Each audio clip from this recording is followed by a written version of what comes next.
Salam. Eh, Sampai hari ini saya masih terus membuat seri Wahabi bertobat. Eh, Sengaja eh, dibuat berseri karena virus Wahabisme ini sudah sangat lama sekali ya merusak dunia Islam.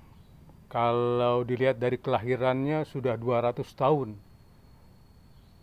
Dan karena dibiayai oleh monarki absolut Saudi dari mulai berdirinya, yakni Ibnu Saud yang berkoalisi simbiosis dengan Muhammad bin Abdul Wahab, sudah 200 tahun berarti sudah menyebar hampir ke seluruh dunia. Dan tentu saja virus ini merusak daripada ya pemikiran Islam, karena memang Wahabisme, tema-tema yang diangkat itu satu sisi memang menjadi daya tarik orang untuk mengikutinya karena slogannya adalah mereka tauhid murni, ya, bahwa mereka lah yang benar-benar bertauhid dengan tauhid murni, dan slogannya juga adalah kembali kepada Quran dan hadis sebagai pegangan umat Islam. Ya, ini Quran hadis tentu saja ya tentu menjadi sangat menarik orang untuk ikut. Ya, saya saja dari kelas 5 SD sudah ikut. Saya sampai SMA, cuma di SMA itulah saya bertemu dengan seorang tokoh petisi 50 namanya MC Ibrahim. Saya mulai disadarkan gitu tentang Wahabisme ini. Jadi kembali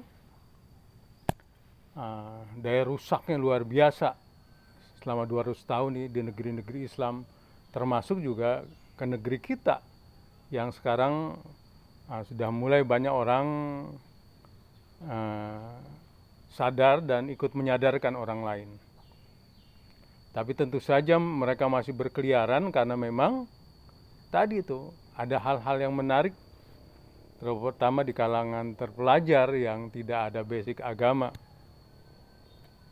Anak yang sekolah di SD, SMP, SMA negeri, lalu masuk perguruan tinggi, nah mereka akhirnya mendapatkan masukan ketika di perguruan tinggi. Bahkan di perguruan tinggi biasanya mereka-mereka yang ya di eksak gitu, baik kedokteran maupun pengetahuan yang bersifat ya mesin lah gitu ya. Mereka mengikuti Wahabisme dan akhirnya ya di kalangan terpelajar ini berkembang Wahabisme. Bahkan kalangan terpelajar akhirnya mereka ya menempati kedudukan penting menjadi pegawai negeri misalnya, atau di kantor-kantor. Akhirnya ada pegawai negeri atau di kantor-kantor akhirnya mengikuti Wahabisme. Bahkan ya di angkatan bersenjata maupun di kepolisian juga ada yang mengikuti Wahabisme. Itu tentu sangat memprihatinkan. Maka itulah saya membuat bahasan tentang Wahabisme berseri ini, karena kita mengikuti berita-berita yang aktual untuk menjawabnya, maupun doktrin-doktrin yang mereka sudah sebarkan yang akhirnya sudah ya menularkan penyakit itu ke banyak orang. Nah, termasuk yang sedang aktual adalah perang Israel Palestina ini. Mereka juga ikut bicara, mereka juga bahkan ikut mengumpulkan dana. Nah, inilah juga yang menarik di sini. Saya melihat ada aspek industri agama di sini. Maksudnya apa? Pengertian industri agama, ya agama ini bisa buat cari duit juga. Misalnya ngumpulkan dana kaitannya dengan perang Palestina Israel ini, tapi untuk dana itu berkumpul, ya memang ada yang disalurkan, tapi banyak juga yang dikentit oleh mereka. Nah, ingat tentang ACT itu, Aksi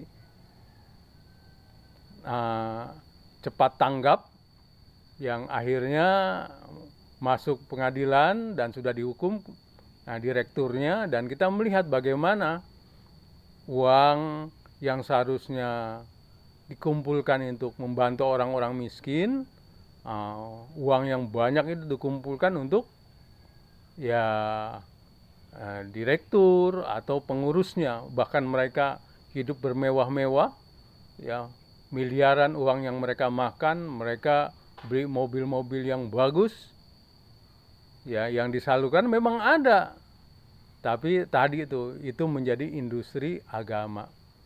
Ya agama dibuat cari duit. Nah begitu juga kaitannya dengan perang Israel Palestina ini. Ya kita harus hati-hati. Jadi lembaga-lembaga yang memang kredibel, lembaga-lembaga yang benar-benar ya terbukti menyalurkan, karena jejak rekam mereka ini, ya orang-orang Wahabisme ini, mereka memanfaatkan perang juga untuk ya kepentingan ya ideologi mereka. Maksudnya dengan mengumpulkan dana itu tentu ada dana untuk ya dakwah mereka. Ingat ya dalam perang Suriah misalnya, wah mereka masuk masjid-masjid itu, mereka dakwah di masjid-masjid, wah ya Bashar Assad itu di Suriah itu dia menzolimi rakyatnya. Bashar Assad itu Syiah, dia membunuh rakyatnya yang Sunni. Ya Wahabisme, Wahabi itu ya masuk ke masjid-masjid mereka. Bayangin Indonesia ini 270 juta rakyatnya, yang masjidnya juga ratusan ribu, mereka masuk ke masjid-masjid, mereka sampaikan itu tentang peperangan di Suriah. Ya, tapi tadi itu memprovokasi, bahkan bukan Wahabi saja, orang-orang Sunni yang tadi itu minus pengetahuannya, minus tentang geopolitik, macam ya Ustadz Abdul Somad itu memprovokasi juga yang menyebabkan ribuan orang berangkat ke Suriah. Nah, ya tadi itu kita yakin dana yang terkumpul itu bukan untuk disumbangkan ke tempat konflik saja, ya mereka kumpulkan juga untuk kepentingan ideologi mereka, untuk penyebaran paham mereka. Nah, maka ya kita umat Islam saat ini di Indonesia harus hati-hati apabila memberikan sumbangan, berilah sumbangan kepada yang terbukti mereka menyalurkan ke tempat yang memang ada konflik di situ, ada orang yang menderita. Ya, semangat kemanusiaan kita, macam konteks Israel Palestina ini, ya kumpulkanlah ya kepada lembaga yang resmi. Ya, apalagi kalau memang itu ya dibuat oleh pemerintah misalnya, nah lebih baik lagi itu, sehingga nanti disalurkan ke orang yang berhak, yakni orang-orang yang dizolimi, yakni para orang-orang Palestina yang memang sedang dijajah oleh Israel. Jadi kembali hati-hati terhadap industri agama, orang-orang yang nyari duit dari tadi itu, ya pakai narasi-narasi agama. Ya, peperangan Israel Palestina pun digunakan untuk mencari uang, dan lebih bahaya lagi untuk menyebarkan paham Wahabisme. Salam.